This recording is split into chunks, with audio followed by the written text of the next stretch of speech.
I'm Jesse McAnally.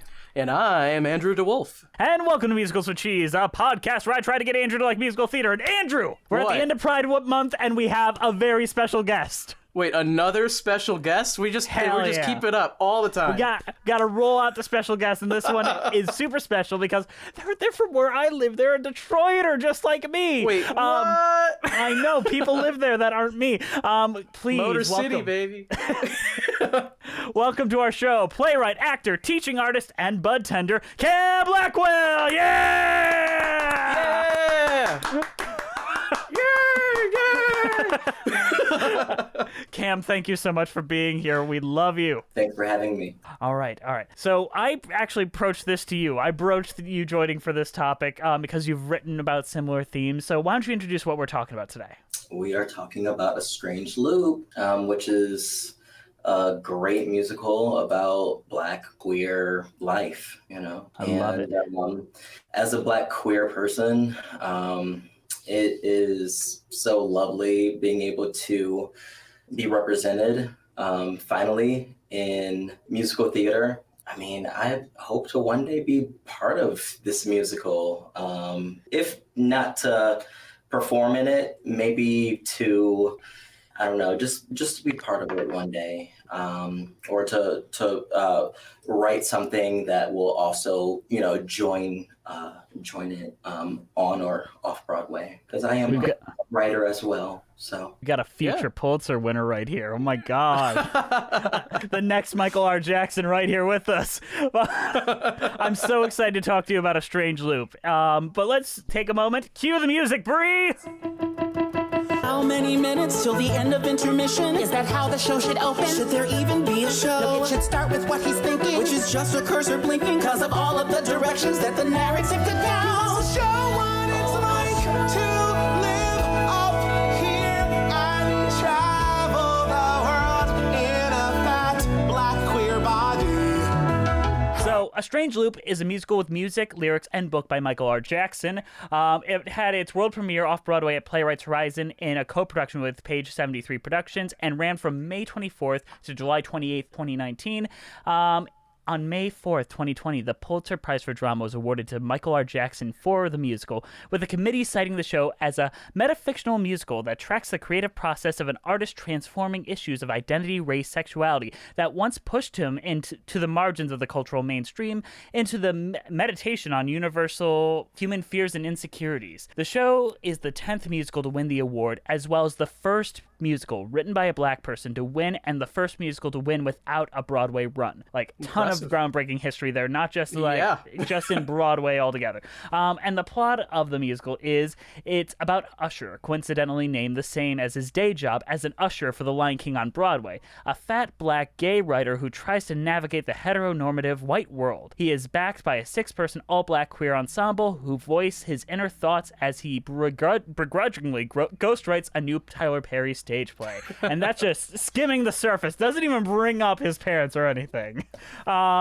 So it's a tough plot to describe. It's hard. It's even harder to read. I will say that. It is a very difficult read. But Cam, when did you first hear about A Strange Loop? Spring of 2020, my friend Jay Kaplan gave me a CD of A Strange Loop, and I was just listening to it a lot in my car on my way to work, and at first I was just like, whoa, this is really crude. I've never heard anything like this before. Like, what is this? Is this even real? And I felt really just shocked to know that Michael was from Detroit. This dude is from Detroit. He made this musical with so many amazing songs, with so many crazy relatable ideas, and he's from Detroit. And I'm listening to his song in my car on my way to my job in Detroit. So how much more relatable can this musical really be? You know what I mean? Like, I'm literally living in a strange loop. So It felt crazy, honestly, my first time hearing it. And so I really wanted to tell my friend Jay, I want to kill you. I want to kill you, Jay. Because you like introduced me into like, I don't know. I feel like I'm in like some kind of weird level of hell right now because Oh no! No! Michael Jackson, no! Usher's life is just like a mirror, you know? Like Usher's life is literally a mirror right now. It's too personal. It's so personal. And Michael just wrote such a beautiful story, guys. Like seriously. And the way he wrote it and his lyrics and just all the different voices and how he personifies his self-loathing and his debts and his blackness and his sexuality and the white patriarchy, and he's talking about his inner white girl and like all of these different things, all of these different voices. I'm like looking in the mirror, I'm hearing me, and it's just so weird. It sounds like it. My God. I had very similar experiences, but I don't want to go into that because I just made Andrew listen to it yesterday. He listened to the full stage show beginning to end. And Andrew, as a man neither from Detroit nor a gay black man, I can't relate to this in any way. Therefore, it's awful. I didn't relate to it at all. So it's just shut up. I'm kidding. I mean, obviously, I am not going to relate to it in the same way. But it's really powerful in the way that it portrays the emotions and like all the feelings that this character has. I assume this is at least slightly autobiographical. I'd say more than slightly. Yeah. I got that feeling from it, you know, because it's too personal to be like a fully fictional thing. He's looking at me like I'm crazy for even asking that. It's really good. It's just the way it touches on these subjects that you really just don't see other shows or hear other shows even dare to approach. Yes. I have never seen a musical as brave as this show, without feeling like it needs to be pat on the back for being brave.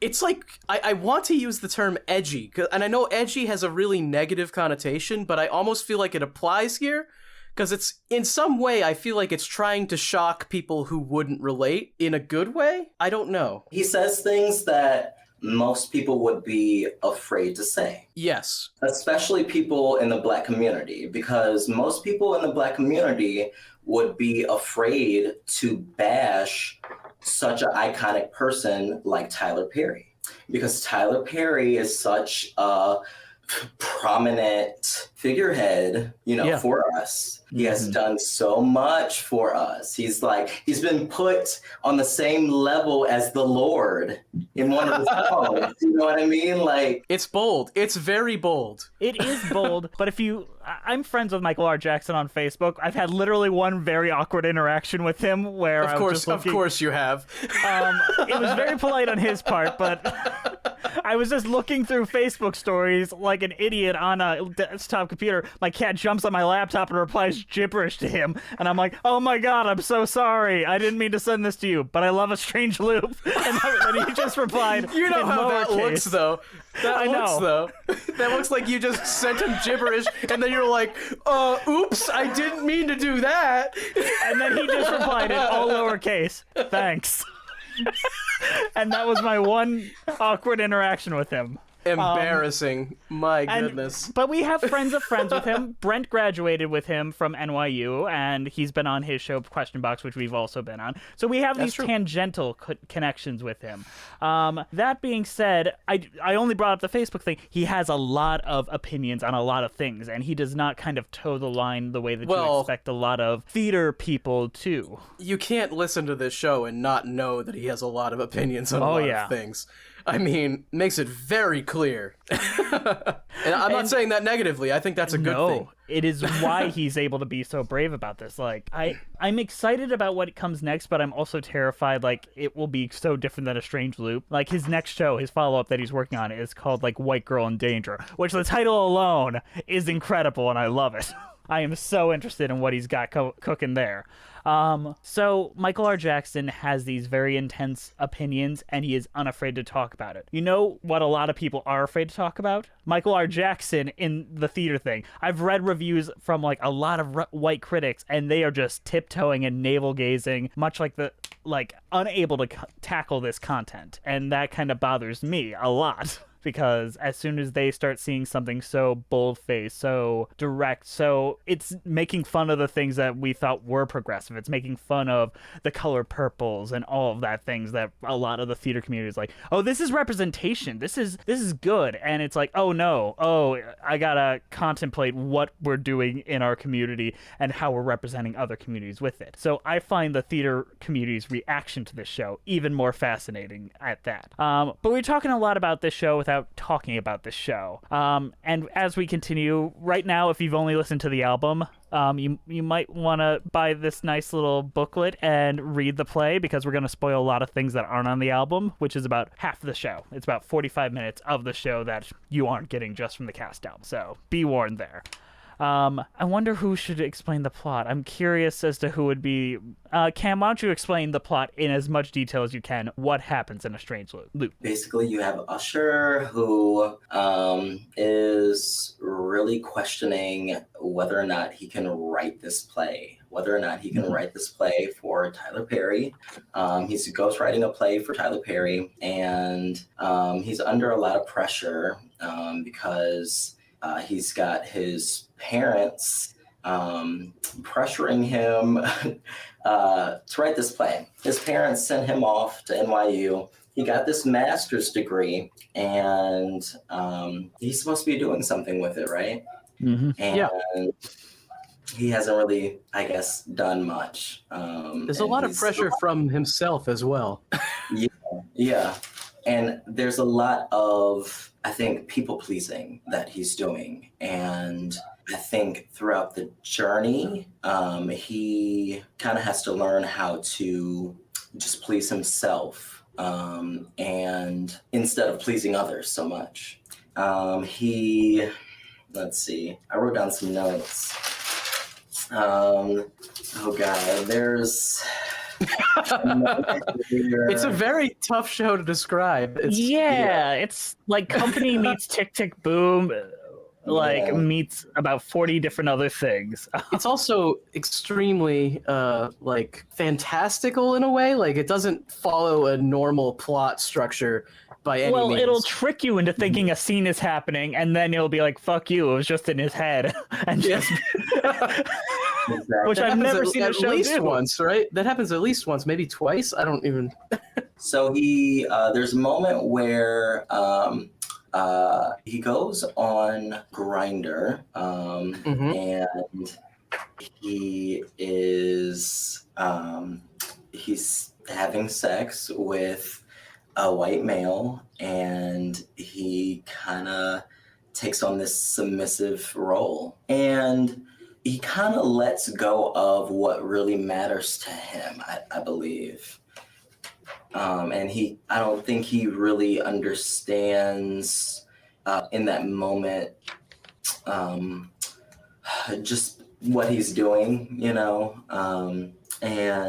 He sings about it afterwards, and he talks about, you know, how bad he feels about kind of playing a slave role, being slave to this white man. He calls him, you know, a nigger. He calls him a slave. And I mean, this dude says, you know, take my cock, and all of this. It's a very dark scene.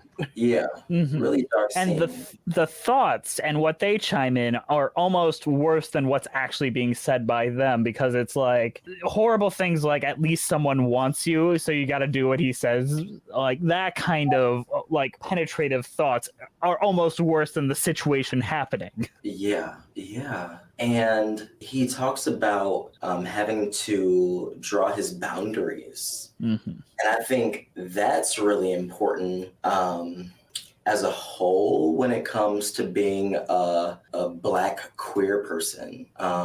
Having to draw your boundaries and really understanding what matters to you. Because it can often be really confusing as a Black queer person to know what matters to you, because life can be so contradicting. And because you're constantly trying to fix yourself in order to fit into that white patriarchy. You're trying to fit into that normalness in order to survive. And I found that to be really, really such a key moment in this story, honestly. Probably the climax, which is why I'm mentioning it right now. Mm-hmm. Yeah. It's a really powerful moment, and I feel like that theme ties in a lot to the whole story. Yes. He brings it up later to his father, where he's like, I have to go for these white men because the Black community won't accept me, or something of that nature. I might be getting it wrong, but yeah, he's like, there's nothing I would love more than to be with, like, there's an incredible monologue that is not on the album, like one of the best monologues I've ever. It's probably the best part that isn't musical. Yeah, and it's just an intense moment where he yells at his father, who continually asks him, like, do you find me attractive? Because he doesn't quite know how homosexuality works. And he's like, and there's always the conversation, like, no Black man would ever want you, and you're probably pretending to be a white woman. Like, those are the things that his parents spew at him. So a lot of that has to do with race and boundaries and what he wants and how he views himself. And it's just worse coming from your parents. And it's very specific to his identity that you don't really see ever talked about, not even just in musicals, but like at all. Yes. On top of that, you have the constant reminder that his parents' dreams of what they thought he was going to be crushed, you know? Yep. But it's almost like he still has that, he still carries pressure. Like, please his parents. Mm-hmm. And I think we all do. Which is a relatable part. Like, anyone who's not Black and queer can relate to that part. Yes. You know, we all want to please our parents. Mm-hmm. But there's more specific aspects that are brought up as well. Like, his parents are talk about how, like, him even being queer is him bowing to the white man, essentially. Like, they're tricking him into doing that. And it's like, you don't hear this stuff talked about.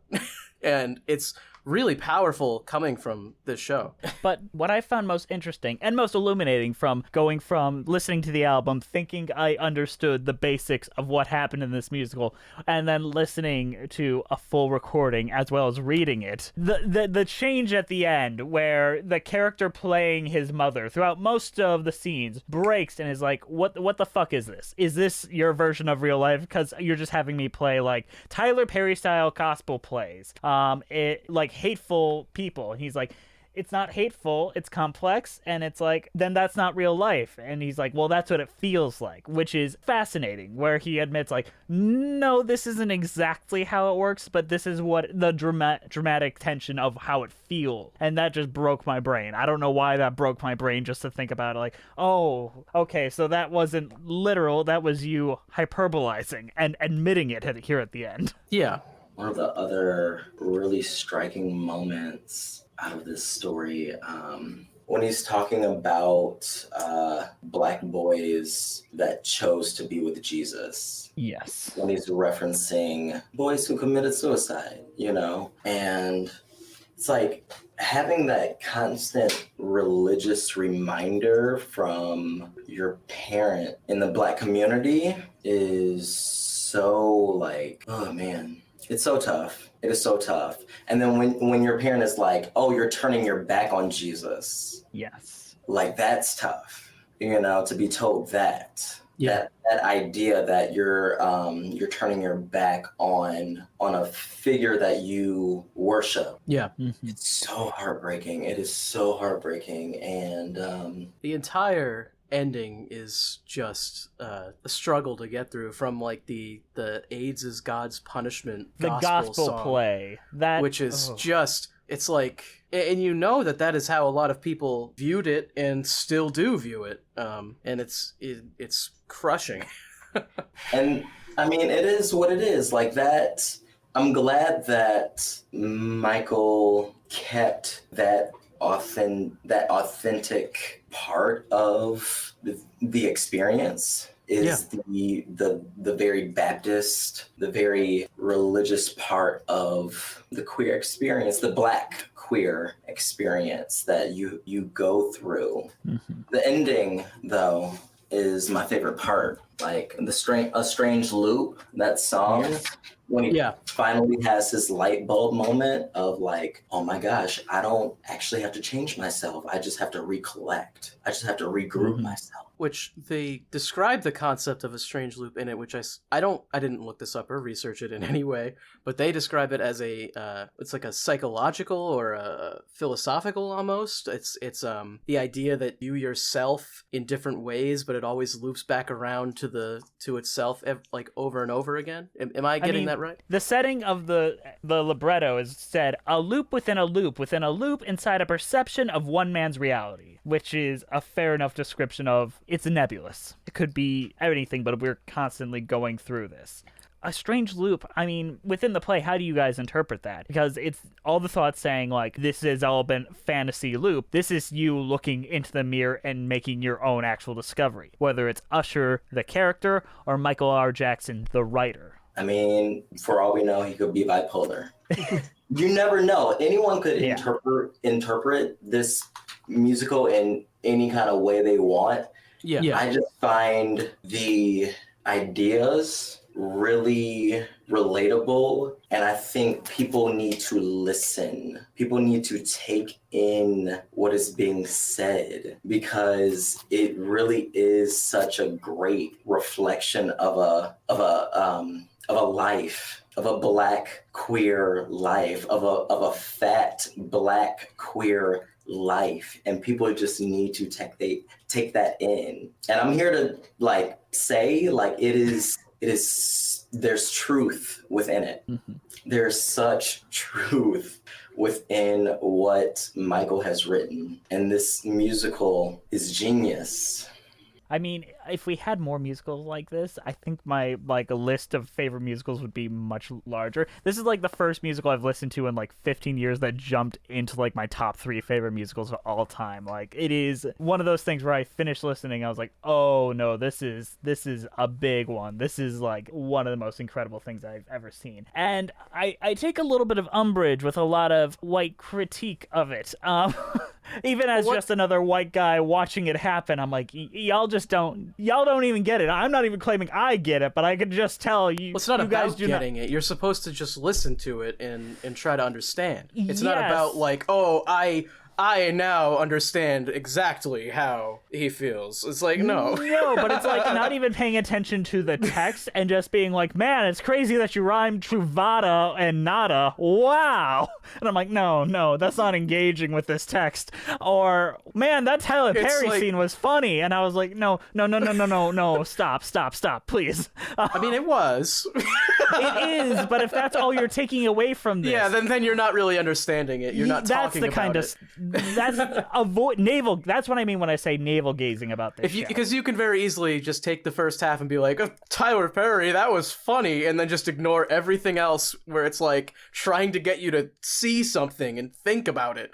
But it's just like, nah, Tyler Perry's funny, and the music was fine, whatever, bye. Or not even, like, really listening to what the poetry means. Like, in the Memory song, where he's like, all those poor gay Black boys that had to go on back to the Lord, a lot of them are like, oh, those are the ones that stayed into the closet. I'm like, no, that's not what he means. Oof, that's a bad interpretation of that. That was the interpretation where I'm listening to that, and I'm like, oh, no, stop. Don't tell people that's what this means, because that is not what that means. The literal dedication to this is to all the gay black boys that went back to the Lord. That is who this book is dedicated to. So yeah, all the ones that stayed in the closet, that's who they dedicated it to, I'm sure.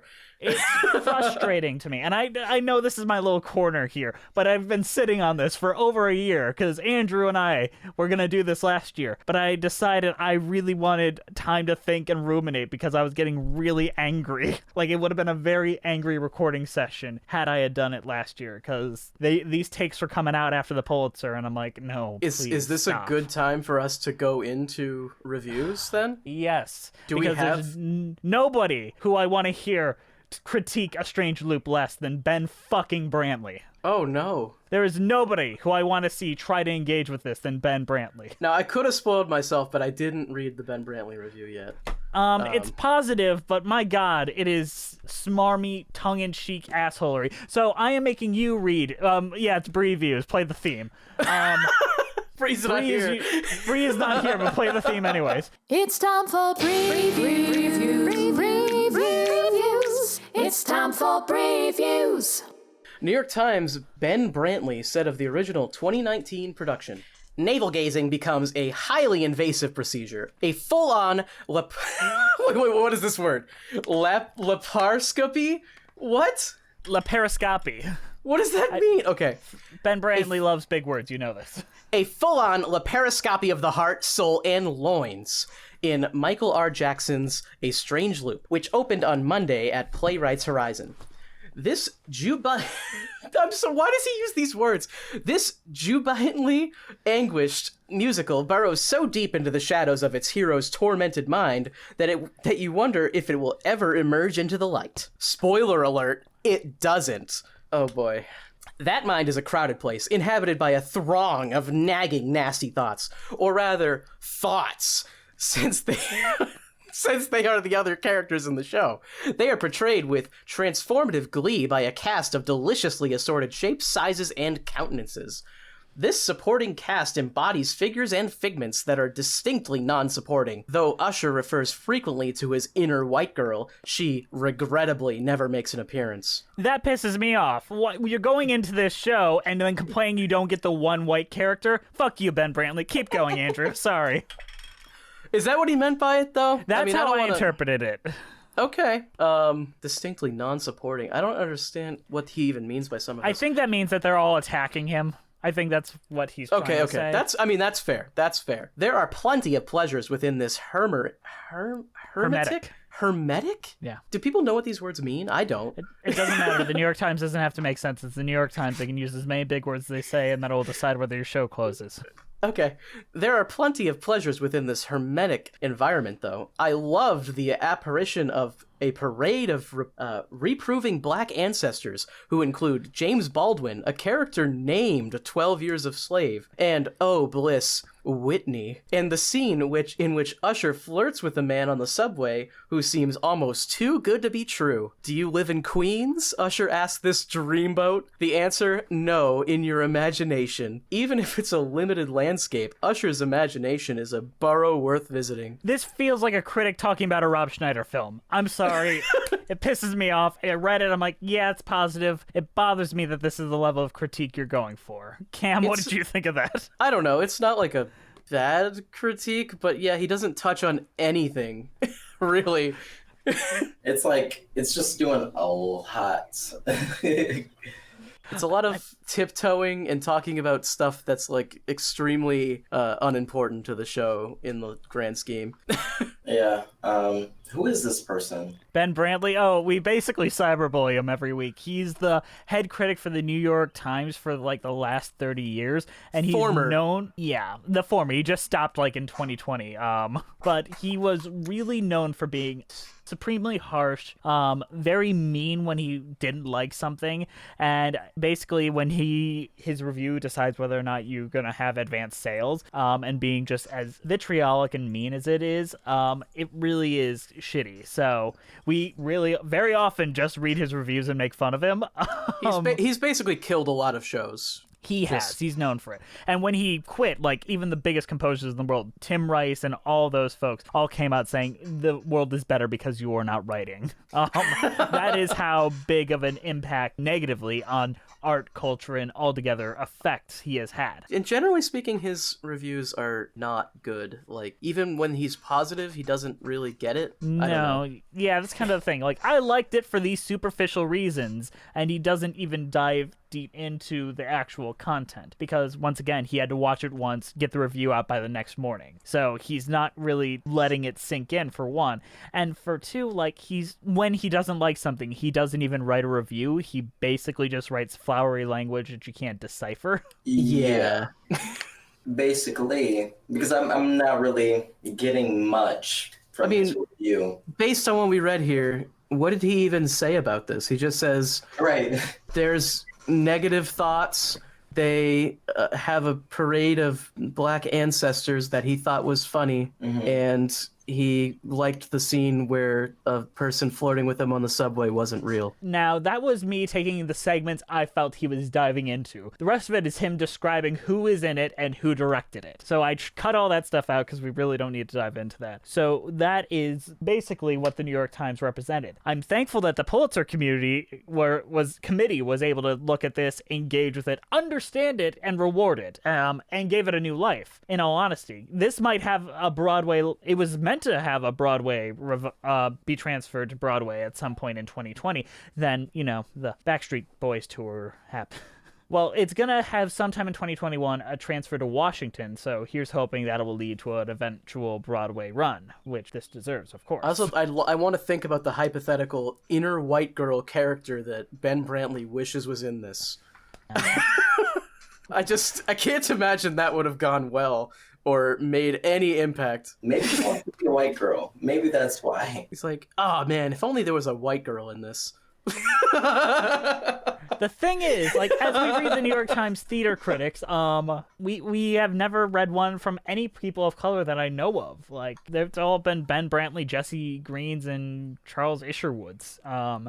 We should probably have people of color engaging with musicals about people of color instead of, a white guy being like, oh, this superficial stuff. I like it when he called himself 12 Years a Slave in Whitney.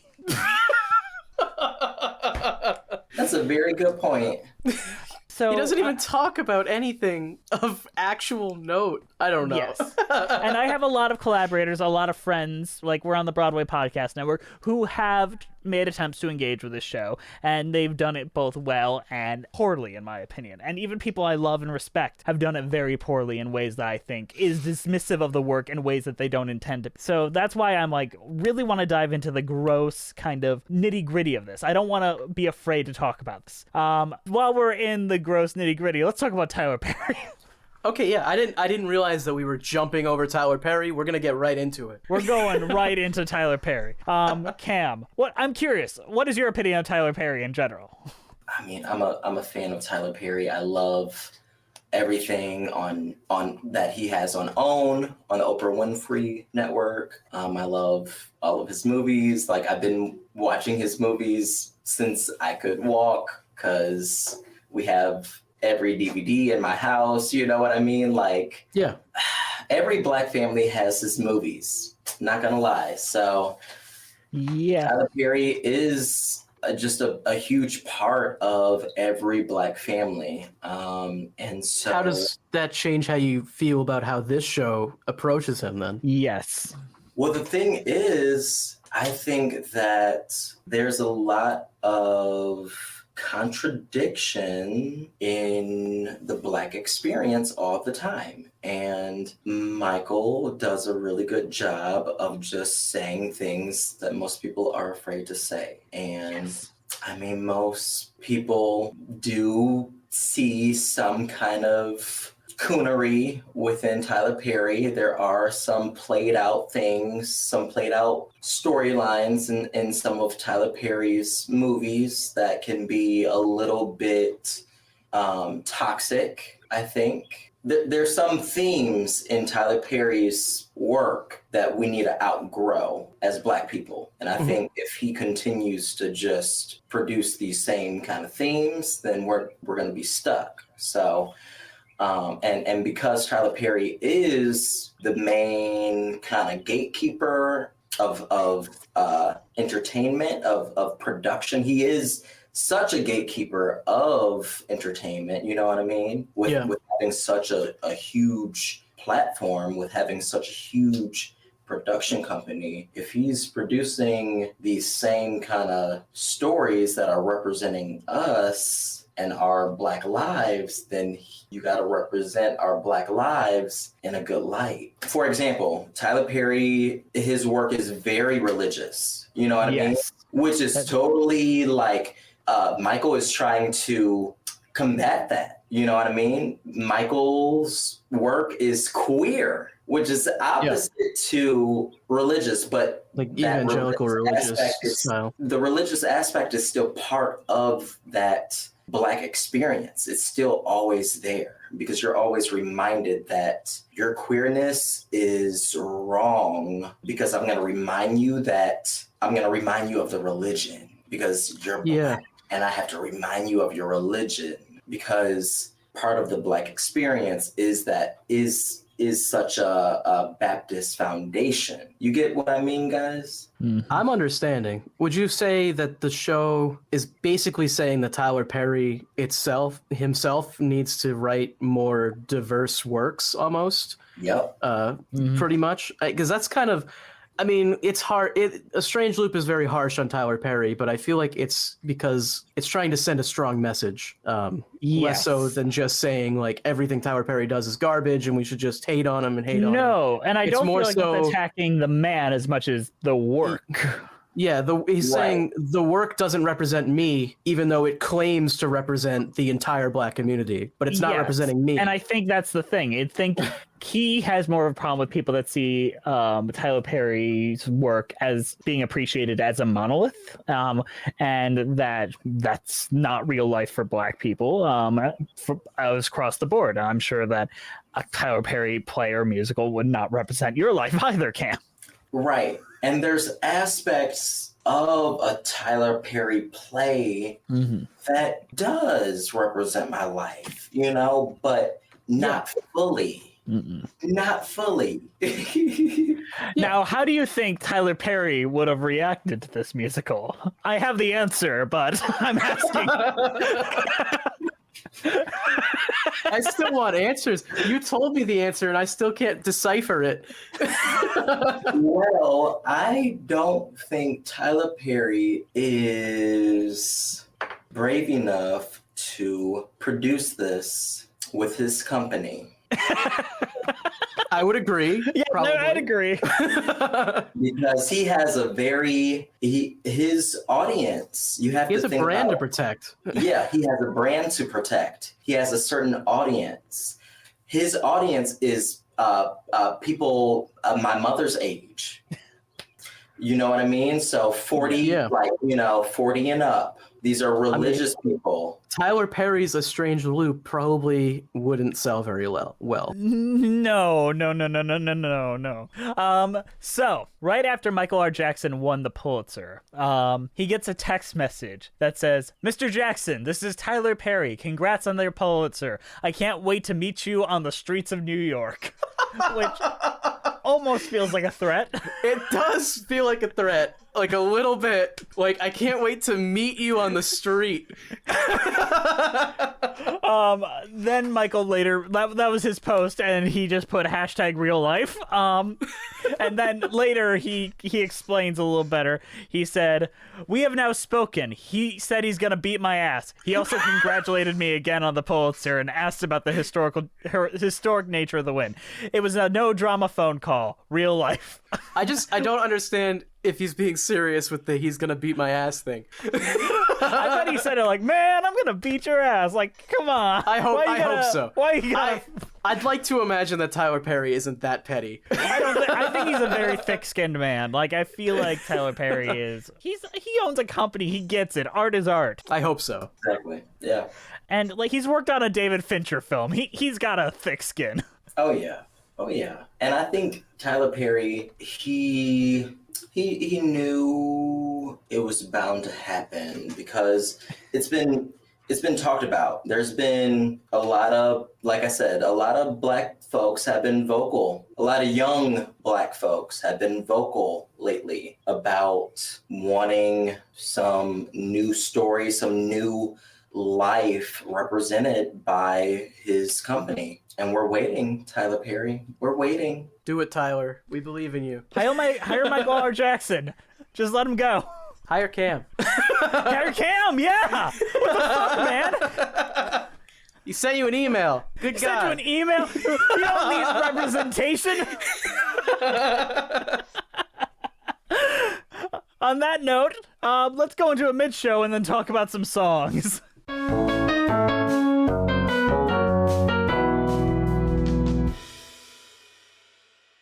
Okay.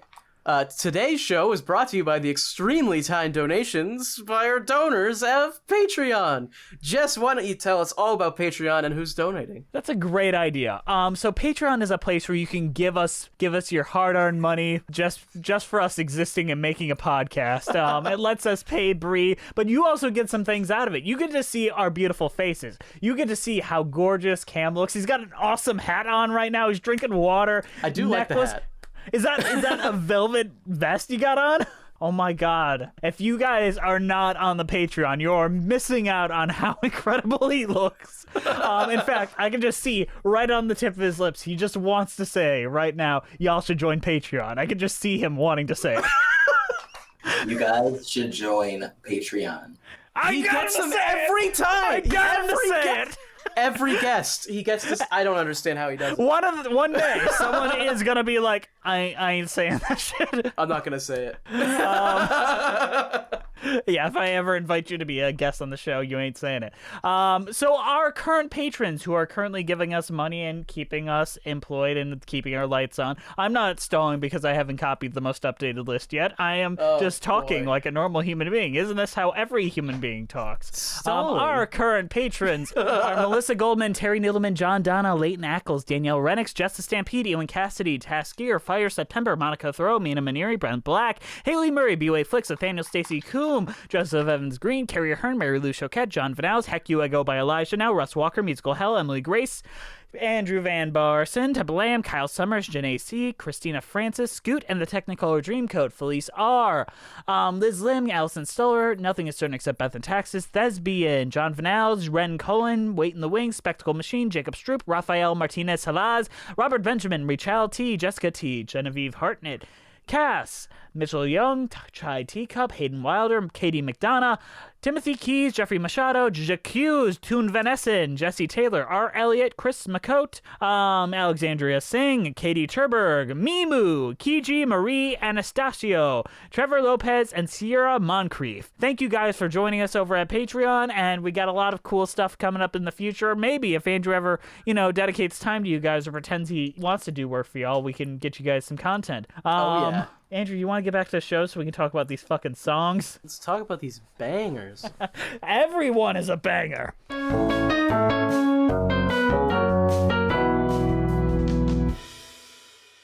How many minutes till the end of intermission? No one cares about a writer who is struggling to write. They'll say it's way too repetitious, And so overly ambitious. which of course makes them suspicious that you think you're fucking white. He has to fight for his right to live in a world that chews up and spits out black queers on the daily. Blackness, queerness, fighting back to fill this cishet all white space with a portrait of a portrait of a portrait of a black queer face. All right, so we have to talk about the opening number, Intermission Song, which is dauntingly, framed. It's almost weaponizing musical theater sound in this musical. It is driving to create a bunch of earworms to get the most terrible things trapped in your head.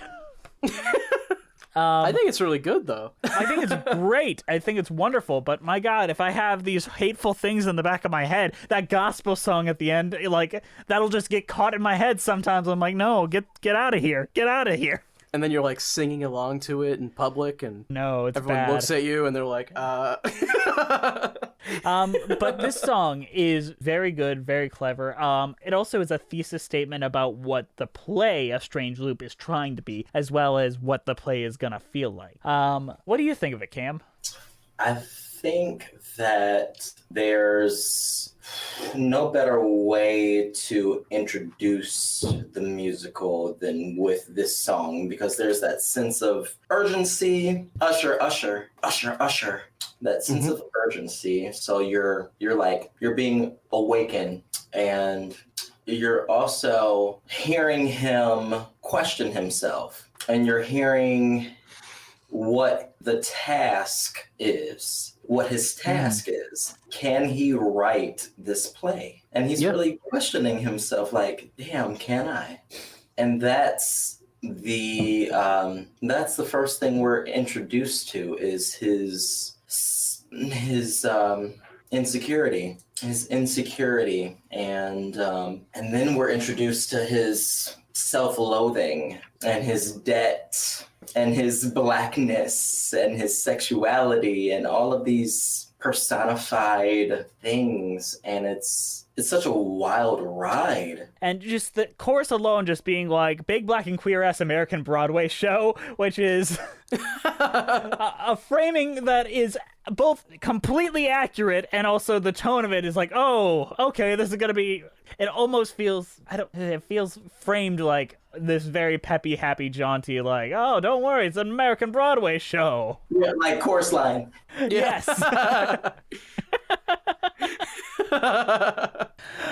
And then we go into Inner White Girl, which is another song I desperately want to talk about, which is fascinating in and of itself, which I feel like Michael R. Jackson struggles with a lot.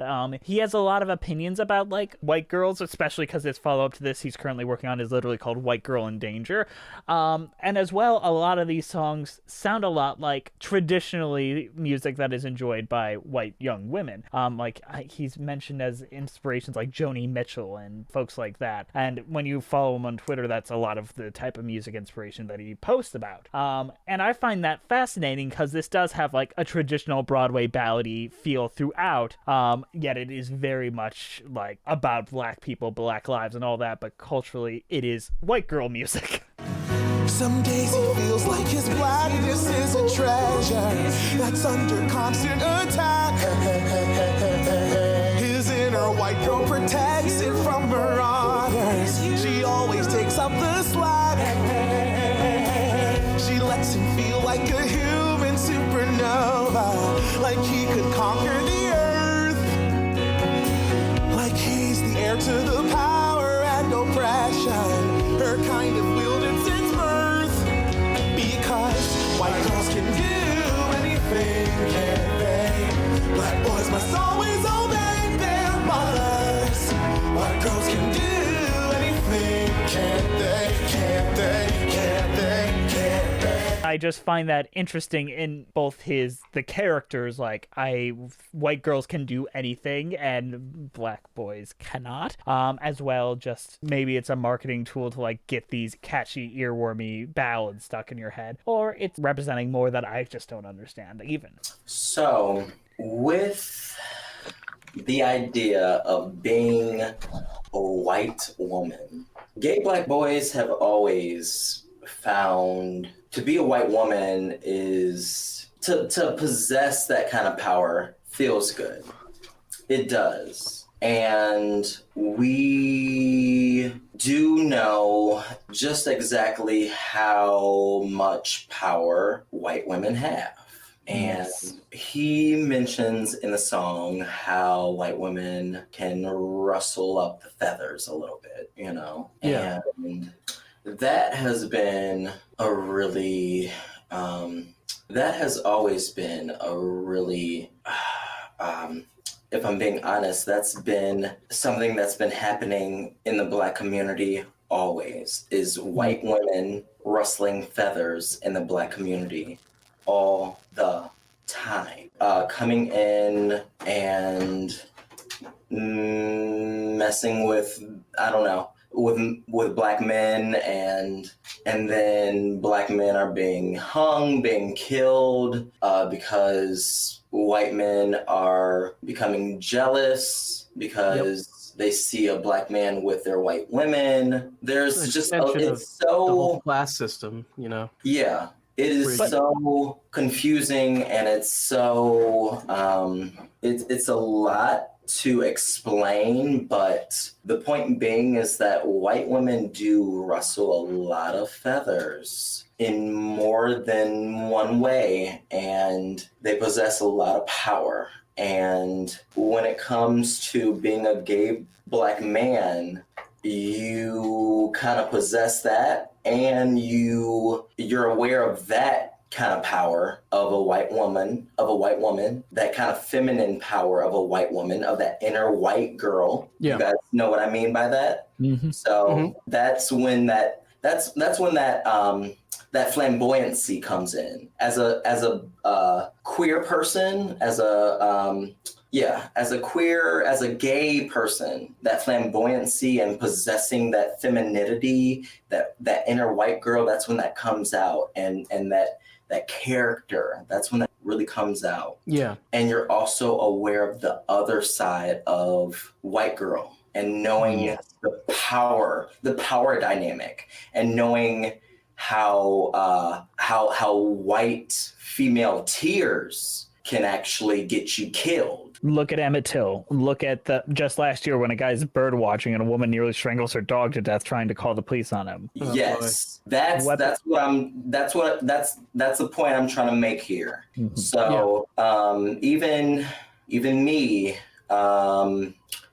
not trying to toot my horn at all or anything, but being visibly attractive Black man and having attention from white women can be very dangerous for me. It can be very dangerous because you have white husbands that get very defensive.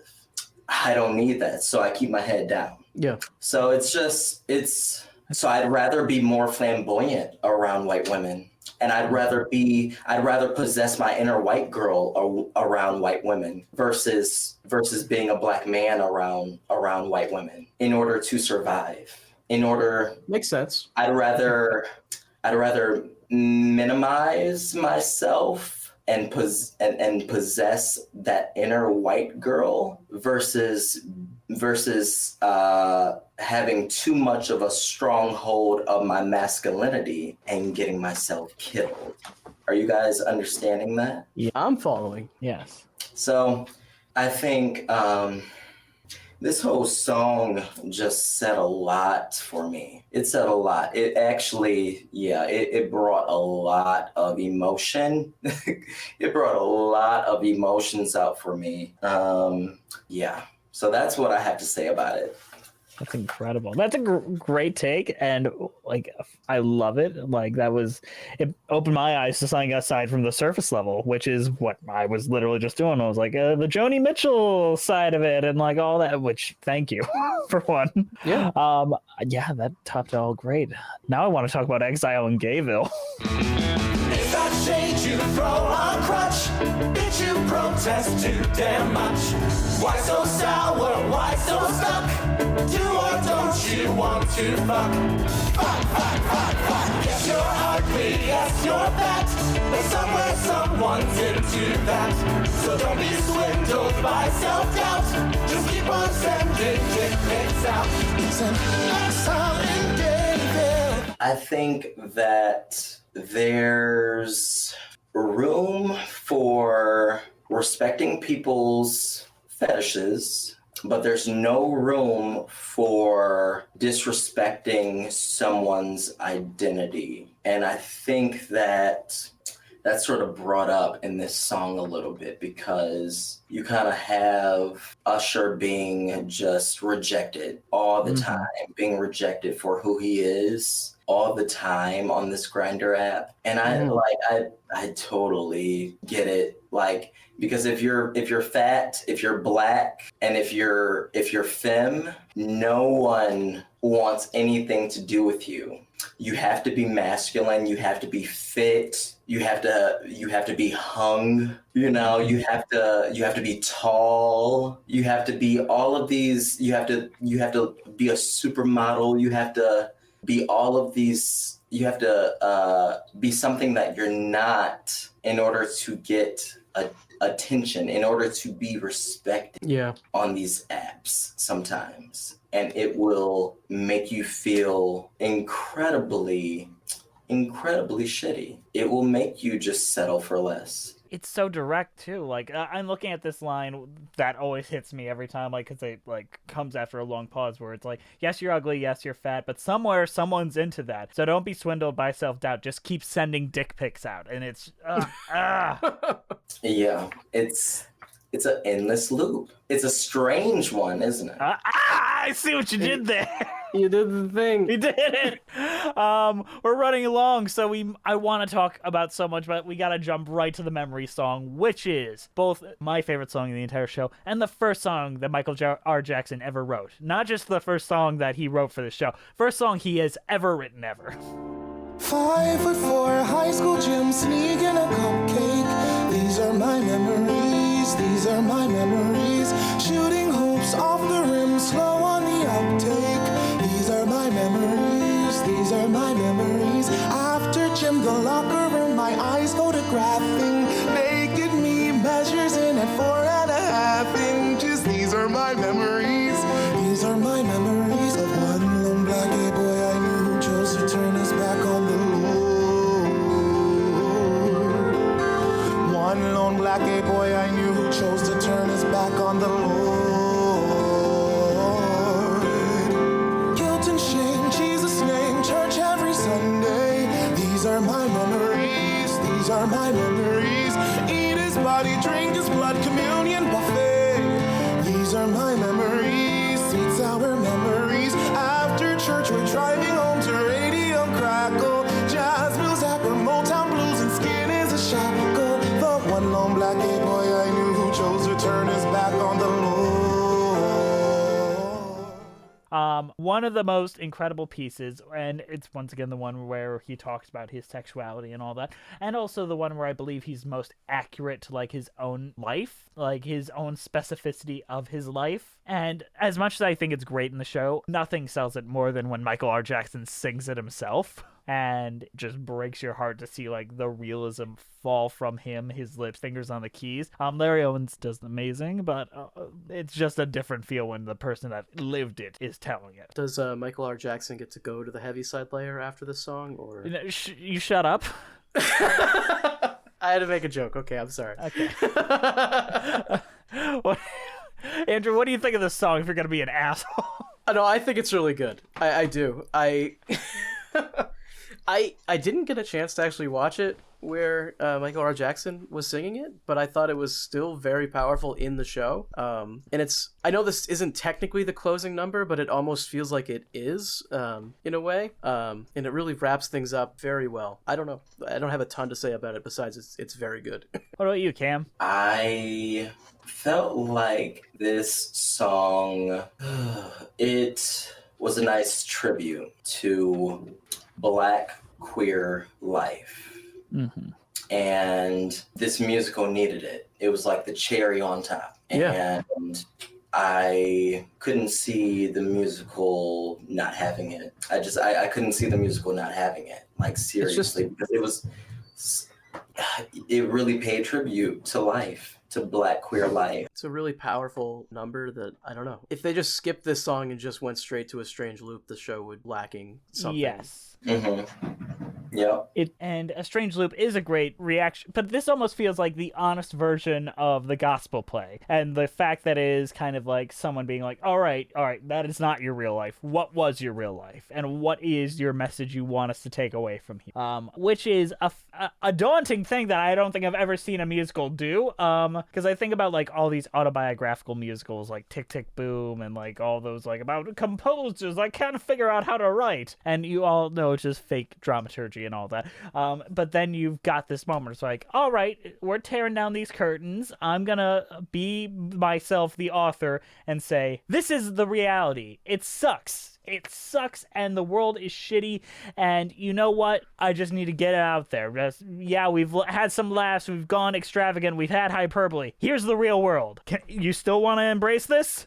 Right. And once again, that's part of the reason why it's so frustrating when I see white critics be like, man, it's so sad that he doesn't have his religion and that black boys don't embrace their religion anymore. I'm like, no, that's not what that means. They're going back in the closet. They're not going back in the closet. It's not what this song means. I don't even know how you could interpret it that way. I don't know. I was equally as baffled when I heard it. It's pretty explicit. I don't know. I got it the first time. I don't know. I don't know. Well, we're not religious people, you and I, so we tend to think in the euphemistic way as opposed to the literal way. I guess. Okay. And then A Strange Loop, which is an incredible, incredible song. That is a slightly more uplifting ending number, as strange as that is.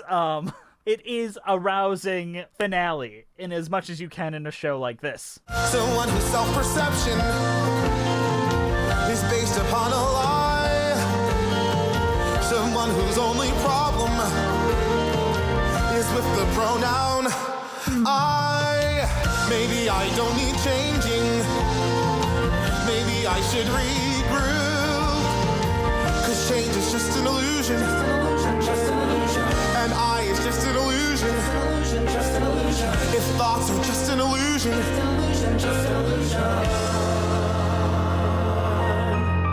Then what a strange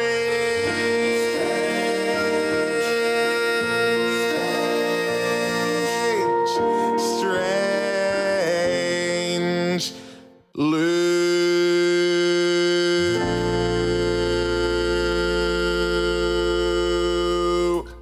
This song, it's just, I'm glad that I didn't really need this musical to come to this discovery. Yes.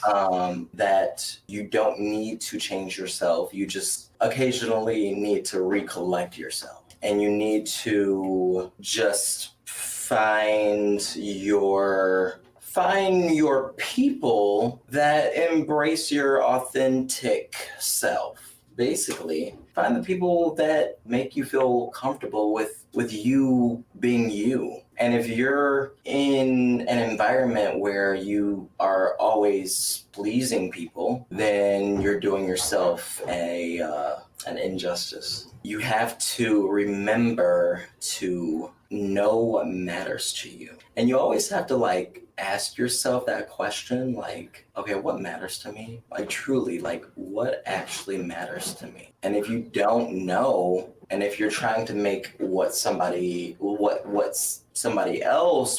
matters to them, you can't make what matters to somebody else. You can't make that matter to you. You gotta actually find that within yourself. And I think he does end up finding that for himself. Or at least I think he realizes, oh, I can do that now. I don't have to be pressured to please my parents so much. I don't have to play this submissive role for these white men. I don't have to use this inner white girl all the time. I don't have to change and restrict myself. I just gotta recollect. I have to recollect and really understand what matters to me. Fuck that. I want to stop there because that's just a good wrap on that. So I think it's time for us to go into our overall thoughts on A Strange Loop and our cheese rating. So Cam, are you aware of our cheese ratings? Tell me what a cheese rating is. I'll just make Andrew go first, and he will illustrate it in action. So Andrew, what is your overall thoughts and your cheese rating? Overall, this is a very good show. I can't do it justice because I feel like it's something that you have to just experience in a way, and go in with an open mind and really try to evaluate what it's trying to say. Because it's a show where it actually does have a lot to say. It's pretty dark and probably will shock you if you're not used to these topics. But I don't think that that's a bad thing. And I think that that's something that everyone should experience. And I think if you really listen to the show, you'll learn a lot about maybe not yourself, but at least others and how they feel, and maybe something about yourself as well. Who knows? And as a cheese rating, I'm going to give it a ghost pepper jack cheese, which is apparently a very spicy cheese. And I don't know if spicy is the right term for this show, but I couldn't really figure out a different way to describe it, so I'm going to go with that. I think spicy is a perfect way to describe this show. But Cam, what is your overall thoughts on A Strange Loop and your cheese rating, which is basically any cheese that can justify being connected to this musical? It doesn't have to be good either. It's whatever you want. Oh gosh. A Strange Loop perfectly represents gay, black, fat life, black queer life, and I am so happy that my friend Jay Kaplan introduced me to this play. Thank you, Jay. Thank you so much. And thank you to Michael R. Jackson for writing such an incredible musical. You have no clue what this means to so many Black queer people out here who are seeing their lives on stage or are going to be seeing their lives on stage, hopefully sometime soon, and are hearing it and hearing it beautifully sung, if I may add, because I love hearing this cast recording. Like, it is just, I just love listening to it. I will give this rating a I guess because I'm vegan, so I'm gonna have to give it some mozzarella dia cheese. Ooh, That's fun. hell yeah, I love it. Which is really My God, I need to get some vegan cheese because lactose intolerant. I should probably do that. I can't say I've tried any. I've heard that it's good though, so I'll have to give it a shot as well. And Michael R. Jackson, if you're listening, what's your favorite kind of cheese? Like, I don't want to engage with you about anything else except for your favorite kind of cheese right now. Are you sure you don't want to just send him a bunch of random letters and then say your cat did it? No! I swear to God, if that is my only interaction with him forever, that is really the saddest thing on the planet. But A Strange Loop is one of my favorite musicals of all time. It's one of those things where I just notice new things every time I listen to it.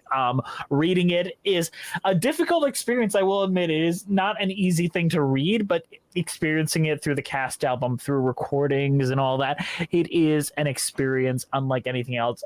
It asks questions that I don't think anyone's ever been brave enough to ask. This is a fearless show, and I'm talking to you people out there listening.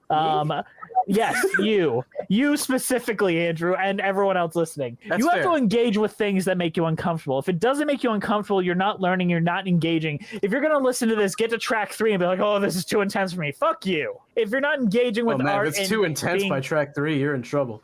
A little bit.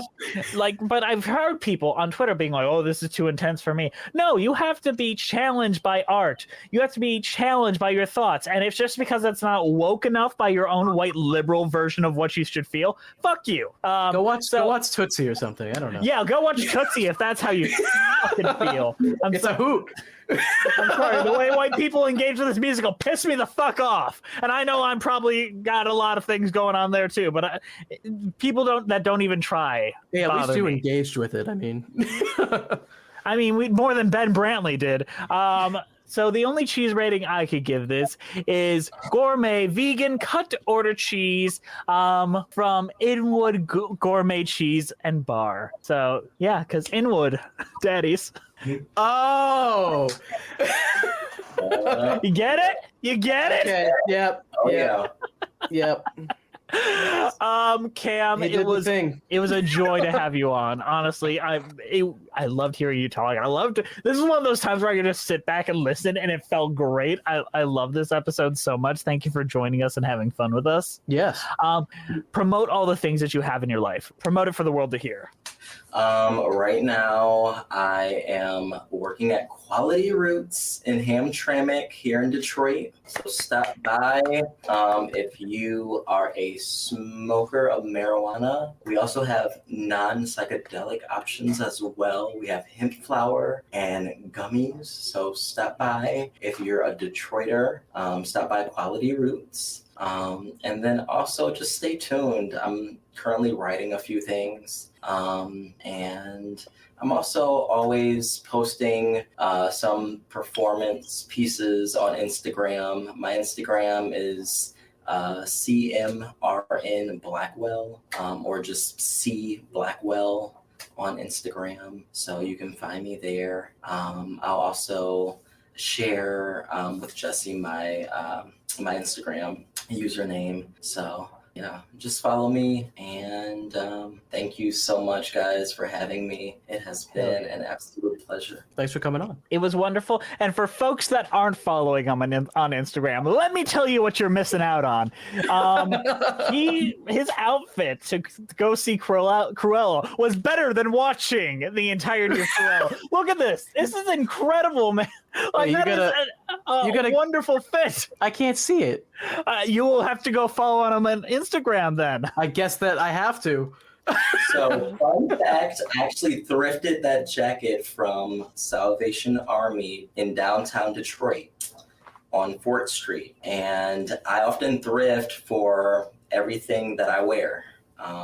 I'll rarely buy anything new. I'm always thrifting. I actually thrifted this vest, this velvet vest, and this hat was thrifted as well. So I'm always thrifting for almost everything. And Listen, better than me and less money. My goodness. My God. Andrew, I think we should go sleeveless for our next recording session, because honestly, I've been looking at Cam all this recording session. I'm like, man, why don't we try going sleeveless?